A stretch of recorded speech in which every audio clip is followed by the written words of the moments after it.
Hi everyone, I'm Amelia Jason and I'm 21. My childhood wasn't happy. My dad, Davis, and I didn't get along. We used to be close, but everything changed when he divorced my mom and left us with a lot of financial problems. It felt like he abandoned me, like I didn't matter to him anymore. He started a new life, focusing on himself, his hobbies, and dating. After the divorce, my mom, Rose, and I had a tough time. We went from having a good life to struggling to make ends meet. My mom, Rose, worked incredibly hard to take care of us after my dad left. She never gave up, even when things were tough. She started a small business and worked tirelessly to make it grow, and it did. Our lives went from being difficult to being comfortable again. It was amazing to see my mom's strength and determination. But then, something unexpected happened. My mom got sick. It was a big shock for us. The person who had fought so hard for us was now fighting a serious illness. It was a tough time, but we were determined to support her through it. My mom's illness turned our lives upside down. I took care of her and hoped she would get better. We tried everything, but sometimes things don't go as planned. Sadly, my mom passed away, leaving a huge gap in my life that can never be filled.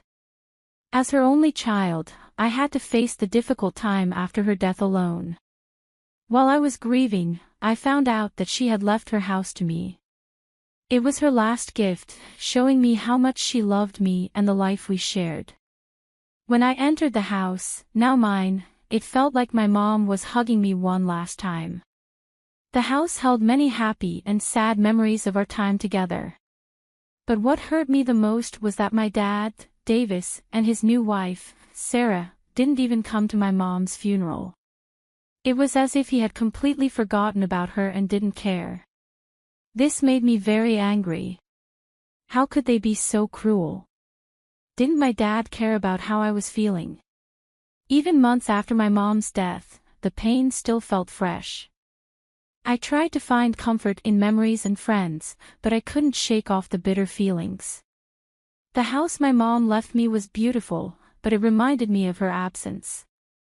I tried to make peace with the memories and make the house my own, but it took time. Things were getting better until one day my dad, Davis, showed up at my doorstep unexpectedly.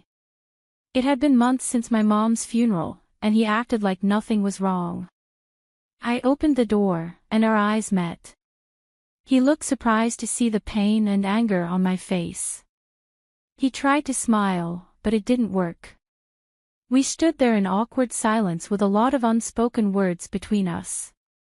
I was angry and disappointed, and it was hard to keep those feelings inside. Finally, he said, "Hey, Jason, can we talk?" in a sorry tone, but it didn't feel sincere. His presence in my house brought up a mix of emotions, and I just stared at him. I wasn't fooled by my dad's weak attempt to make things right. "Don't pretend to apologize, Davis." "I'm not buying it," I said. My voice was filled with anger. "You left us to struggle while you lived a life of luxury. Now you show up like nothing's wrong." Davis's face turned red with anger, and he became defensive. "You need to respect me, Jason," he said firmly. I laughed in disbelief. "Respect is earned, Davis. You lost mine when you abandoned us for your own desires. You can't demand respect after all the pain you caused." As we argued, I saw Sarah getting out of their luxurious car and walking towards us. Seeing her only made me angrier, reminding me how my dad chose a life of extravagance over his family. When she reached the doorstep, I said, "What brings you here, Sarah? You didn't even come to my mom's funeral, but now you're here." Sarah made a weak excuse. "We were busy, Jason. We had commitments." Her words only made me angrier. "You were too busy to attend my mom's funeral. That shows how little you care about her memory and our family." I felt a surge of anger and frustration as I looked at my dad and Sarah standing in front of me. They were still the same selfish people who showed off their wealth and indulged in luxuries. Their presence in my home, acting like nothing was wrong, made me even angrier. "What do you two want from me?" I asked them. "Haven't you hurt me enough already?" My dad, Davis, said, "Jason, we need to talk. The truth is, our life isn't as great as it seems on social media. We're struggling financially, and we even need to sell the Aston Martin outside to get some money for something important." Sarah, who had been quiet until then, took off her coat, revealing her pregnant belly. I was shocked and angry. "You're telling me that you got someone pregnant who's young enough to be my sister? This is a sick joke, right?" I said, my voice filled with anger. Davis, now getting defensive, said some very hurtful things to me. His words were mean and unexpected, and I couldn't believe my father could be so cruel. "You think you're so smart talking to me like that? I left you and your mom because I couldn't stand being around someone as stupid as you. You're useless and hopeless. I didn't do anything wrong, so shut up." I was shocked and couldn't believe what I was hearing. I just stood there, refusing to accept that my father was speaking to me like this in my own home. "Get out," I said firmly. "Get out before I call the police. Leave my property." Davis smiled slightly and said, "Actually, that's why we're here." "What do you mean?" I asked, my anger rising again. "You're going to have to leave this house, Jason." "It's the only option," Davis said, his eyes gleaming with a sinister intent.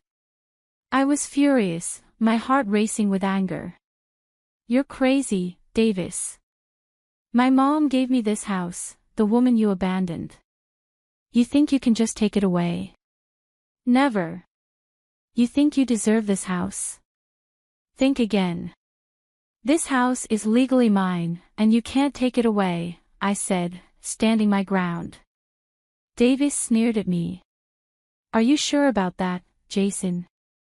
I have connections. I know the county clerk, and a simple phone call could make your name on that deed disappear." I was even angrier now. "How dare you?" He used his connections to manipulate the system and take what was mine. "You'd stoop that low to steal this house from me? You're no better than a common criminal," I said, my voice strong and forceful.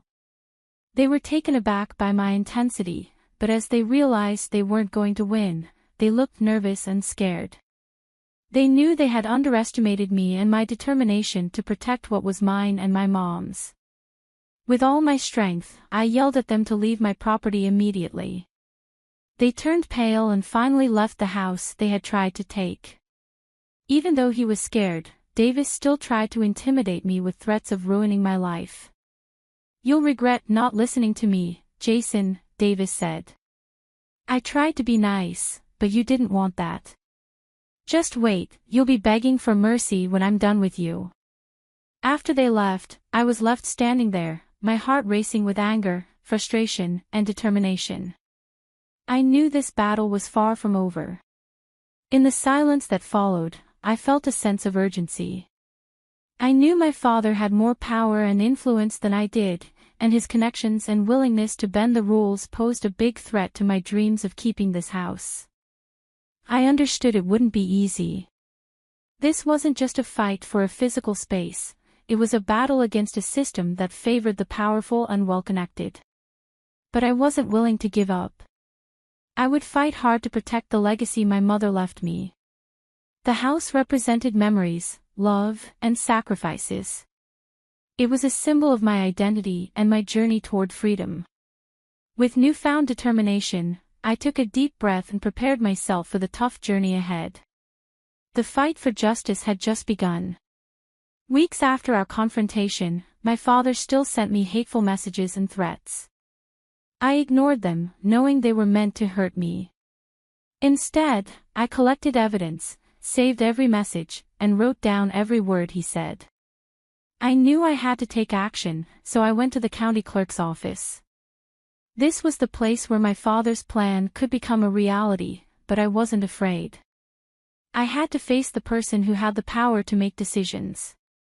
As I entered the office, my heart raced with anxiety and determination. I approached the clerk's desk, where a middle-aged man with tired eyes looked up at me. "Excuse me, sir," I said. "I need to talk to you about something important." The county clerk looked at me with curiosity and skepticism, studying my appearance. "What do you want?" he asked gruffly. I gathered all my courage and poured my heart out to the county clerk, sharing my story and all the struggles my mom and I had faced.